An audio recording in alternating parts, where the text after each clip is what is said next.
Hello বন্ধুরা, শুভ দুপুর। সকলে কেমন আছো? আশা করি সকলে ভালো আছো, আমিও ভালো আছি। তো প্রতিদিনের মতো বন্ধুরা আজকেও চলে আসলাম একটা ছোট্ট ব্লগ নিয়ে। তো সবাই জানেন আজকে শনিবার, তাই জন্য আজকে শনিবারে পুরো নিরামিষ। তাই জন্য আজকে যে লাঞ্চের ব্লগ ভিডিওটা নিয়ে এসেছি, সেখানে আপনাকে দেখাচ্ছি আমার লাঞ্চের ব্লগ ভিডিওতে আজকে কি কি আছে আমার মেনুতে। তো বন্ধুরা দেখে নিন আজকে আমার মেনুতে কি আছে।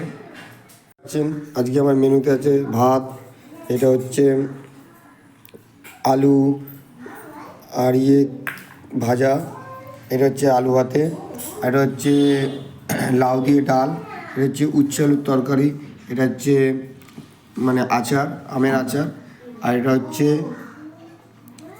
বেগুন ভর্তা। তো বন্ধুরা আজকের মেনুতে আমার এটাই। তো যেহেতু শনিবার, তো আজকের ভিডিওটা এখানে শেষ করলাম। পরবর্তী ব্লগ ভিডিওতে আবার দেখা হবে। তো বন্ধুরা আমার ভিডিওটা ভালো লাগলে অবশ্যই লাইক, শেয়ার, কমেন্ট অবশ্যই করবেন। আর বন্ধুরা ফলো করতে কিন্তু একদম ভুলবেন না, আপনাদের ফলো আমাদের খুব দরকার, খুব প্রয়োজন। তো বন্ধুরা ফলো অবশ্যই করবেন, ফলো অবশ্যই করবেন, ফলো অবশ্যই করবেন। তো বন্ধুরা টাটা, বাই বাই। পরবর্তী ব্লগে আবার কালকে দেখা হবে।